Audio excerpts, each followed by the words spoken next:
এই কোরআন সম্পর্কে নবীজি আমার ডাকদা বললেন, ইন্নাল্লাযী লাইসা ফি জাওফিহি শাইউম মিনাল কুরআনি কাল বাইতিল খরিব।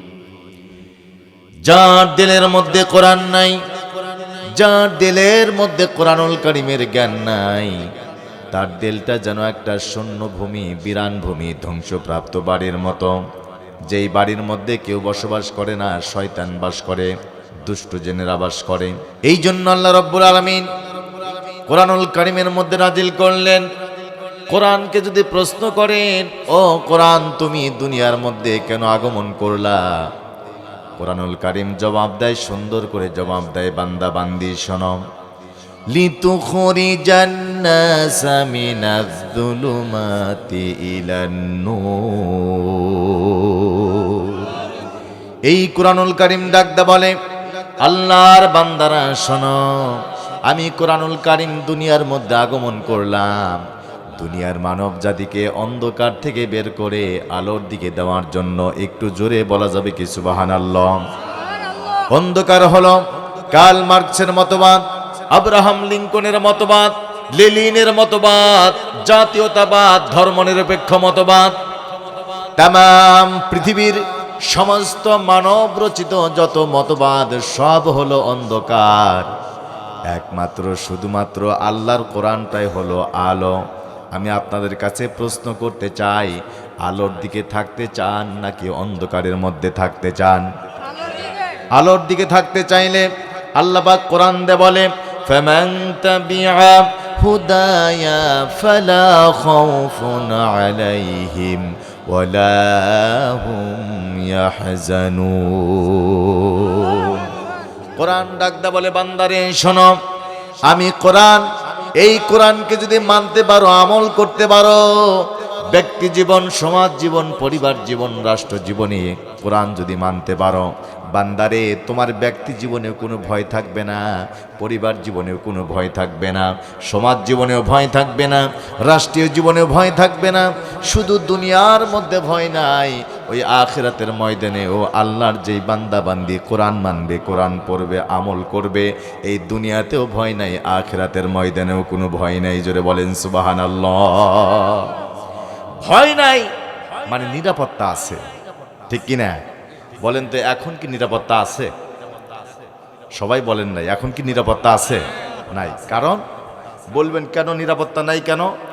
আরে ভাই, এই মুহূর্তে আপনি 1 লক্ষ টাকা পকেটের মধ্যে নিয়ে একটু শিয়ালখোল বাজার থেকে রিক্সাত করে নলকামোড় পর্যন্ত যাইবেন, মনের মধ্যে কিরকম টেনশন, কখন মনে ছিনতাইকারী ধরে, কখন মনকে ধরে, আছে না নাই?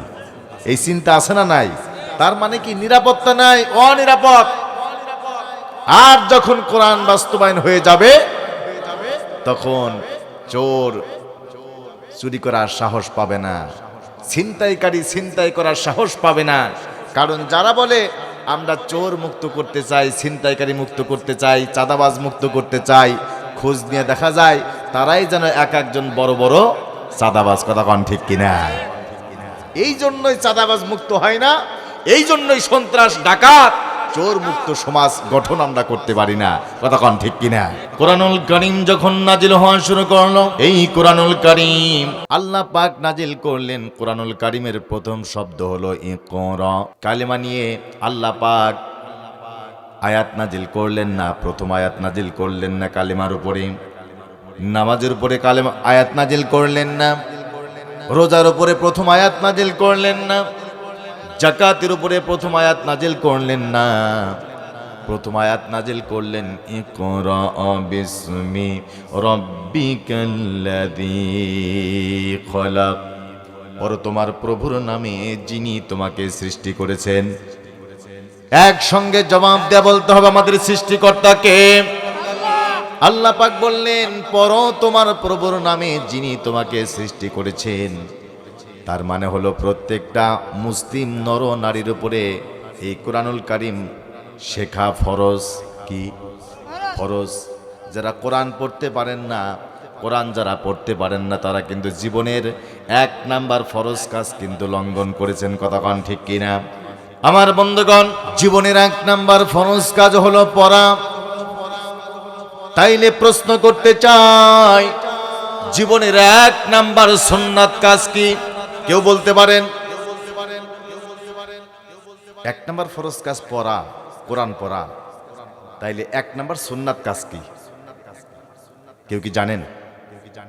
বিড়ি খাওয়া? তে একটা কিছু বলেন তো। দাড়ি রাখা, টুপি মাথায় দেওয়া, মিষ্টি খাওয়া। 1 নাম্বার সুন্নাত কাজ হলো চিন্তা করা, গবেষণা করা। কি চিন্তা? এই বছর 1 বিঘা সম্পত্তি কিনেছি, আগামী বছর 1 বিঘা সম্পত্তি কেমন করে কিনবো, সেই চিন্তা। এই বছর 1 তলা বিল্ডিং দিয়েছি, আগামী বছর 1 তলা বিল্ডিং কেমন করে দিব, সেই চিন্তা। কি চিন্তা?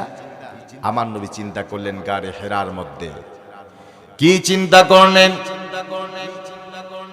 তিনি মনে মনে চিন্তা করলেন, গোটা আরব সমাজের মধ্যে সন্ত্রাস, ডাকাত, চাঁদাবাজ, গুন্ডা মাস্তান দিয়ে ভরপুর হয়ে গেছে।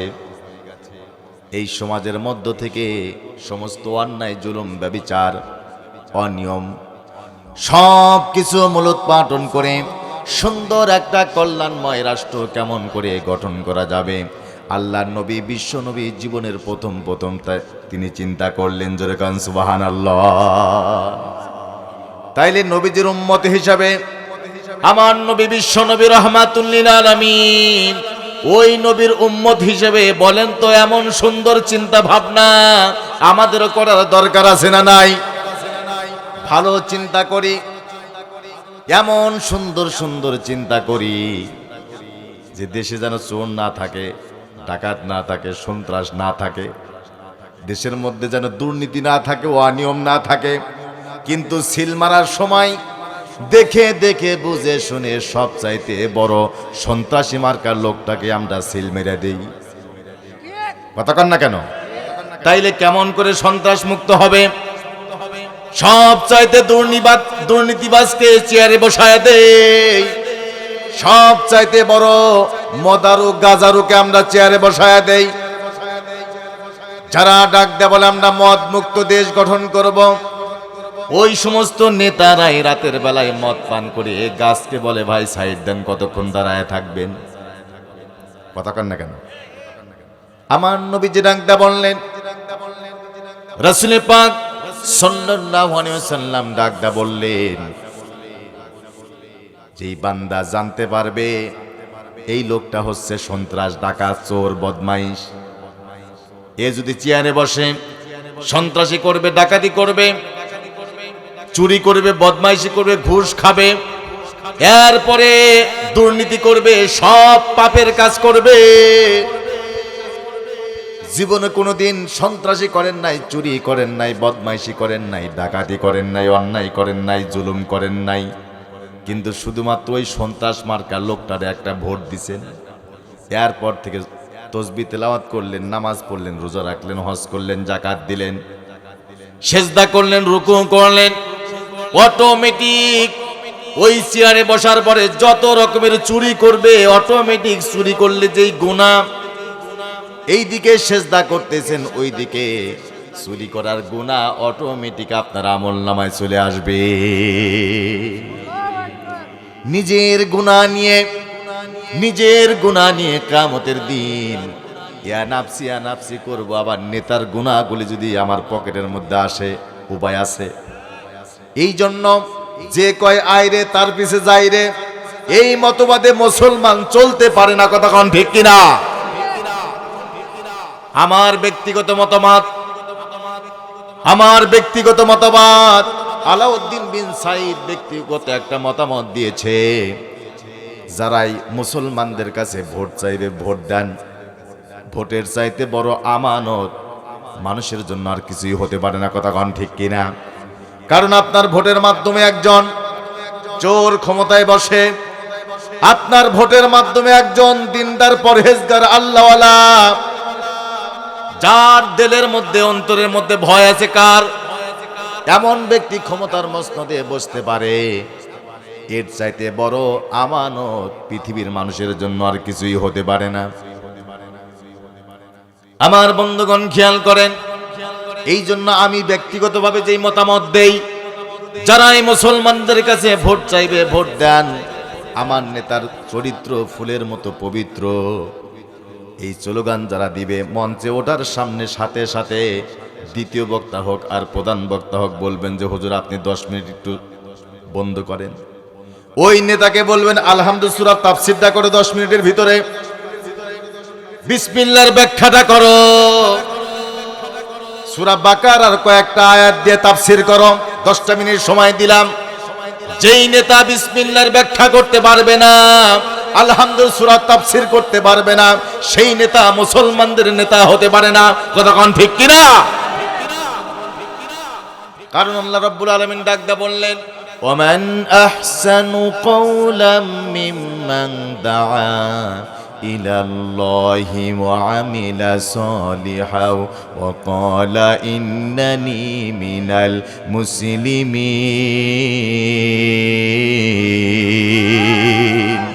তার কথার চাইতে কার কথা উত্তম হতে পারে? যে ব্যক্তি বলে come back to Allah, come back to Islam, come back to মুহাম্মাদুর রাসূলুল্লাহ সাল্লাল্লাহু আলাইহি ওয়াসাল্লাম। এই ব্যক্তির কথার চাইতে দুনিয়ার কারো কথা উত্তম হতে পারে না। আর আমলে সওয়ালে করে আর বলে আমি একজন মুসলমান। সামনে যারা বসে আছেন বলেন তো মুসলমান শব্দের অর্থ কি? আত্মসমর্পণ করা, মাথা নত করা, স্যারেন্ডার করা। নেতার সামনে কথা কন না কেন আপনারা? নেতার সামনে, নেত্রীর সামনে, কার সামনে? আল্লাহ পাকের সামনে। আল্লাহ রাব্বুল আলামিন হযরত ইব্রাহিম আলাইহিস সালামকে বললেন আসলিম, আত্মসমর্পণ করো, মাথা নত করো, সারেন্ডার করো। ইব্রাহিম আলাইহিস সালাম একবারের জন্য চিন্তা করলেন না কার সামনে মাথা নত করব, কিভাবে করব, না করলে কি হবে, করলে কি হবে, একবারের জন্য চিন্তা করলেন না। সঙ্গে সঙ্গে ঘোষণা করলেন আসলামতু লিরাব্বিল আলামিন। আত্মসমর্পণ করলাম, মাথা নত করলাম, সারেন্ডার করলাম সেই মহান আল্লাহ রব্বুল আলামিনের দরবারে, যিনি তামাম পৃথিবীর জমিনের মালিক। জোরে বলেন সুবহানাল্লাহ। বলেন তো ভাইরা, তামাম পৃথিবীর জমিনের মালিক কে? একসঙ্গে বলতে হবে, তামাম পৃথিবীর জমিনের মালিক কে? সে আল্লাহ রব্বুল আলামিন বললেন পড়ো। কোরআন নাজিল করলেন। আল্লাহর নবী সাফা পাহাড়ের চূড়ায় দাঁড়ায়া আরবের লোকদেরকে ডাকদা বললেন, মক্কা লোকেরা শোনো, এই পাদদেশে, পাহাড়ের পাদদেশে শত্রুরা, আমি যদি বলি শত্রুরা তোমাদের জন্য অপেক্ষা করে, তোমরা কি বিশ্বাস করবা? সমস্ত লোকগুলি ডাকদা বলল, মুহাম্মদ রে কেন বিশ্বাস করব না? 40 বছর পর্যন্ত তুমি কাউকে কষ্ট দাও নাই, একটা মিথ্যা কথা বলো নাই, কারো মেয়েকে ধর্ষণ করো নাই, ব্যভিচার করো নাই, জুলুম করো নাই, নির্যাতন করো নাই, আমানতের খেয়ানত করো নাই, তোমার কথা আমরা বিশ্বাস করব। আমার নবীজি ডাকদা বললেন, আমাকে তোমরা যদি এমন করে বিশ্বাস করে থাকো তাইলে তোমরা ঘোষণা দিয়ে দাও লা ইলাহা ইল্লাল্লাহু তুফলিহুন। আমার বন্ধুগণ খেয়াল করে, আল্লাহর নবী এই দাওয়াত দেওয়ার সঙ্গে সঙ্গে আবু লাহাব সরকার এত বড় একটা পাথর খণ্ড নিয়া আমার নবীজির দিকে নিক্ষেপ করে বললেন, মুহাম্মদ তুমি ধ্বংস হয়ে যাও, এই জন্য তুমি আমাদেরকে ডাক দিয়েছো। আল্লাহর নবীর মনটা খারাপ হয়ে গেল, চোখ দিয়ে দরদর করে পানি টপ টপ করে জমিনের মধ্যে পড়ে। আল্লাহ পাক সহ্য করতে পারলেন না, ডাকদা বললেন, নবীরে মুহাম্মদ, ইয়া হাবিব, ও নবী ইয়া রাসূলুল্লাহ, আপনি মনটা খারাপ করবেন না, টেনশন করবেন না, চিন্তা করবেন না, কাঁদবেন না। ও নবী শোনো, তোমার মর্যাদা, তোমার নাম ইজ্জতের সাথে, সম্মানের সাথে আমি তামাম পৃথিবীর জমিনের মধ্যে আমি আল্লাহ রাব্বুল আলামিন প্রচার করে দিব। বলেন তো ভাইরা, সম্মান দেওয়ার মালিক কে? ইজ্জত দেওয়ার মালিক কে? কুলিল্লাহুম্মা মালিকাল মুলকি তুতিল মুলকা মান তাশাউ ওয়া তানজিউল মুলকা মিম্মান তাশাউ ওয়া তুইজ্জু মান তাশাউ ওয়া তুযিল্লু মান তাশাউ বিয়াদিকাল খায়র ইন্নাকা আলা কুল্লি শাইইন কাদির। আল্লাহ পাক বলে বান্দারে শোনো, আমি আল্লাহ রাব্বুল আলামিন কাউকে ক্ষমতা দান করি, আবার কারো কাছ থেকে ক্ষমতা ছিনায় নেই।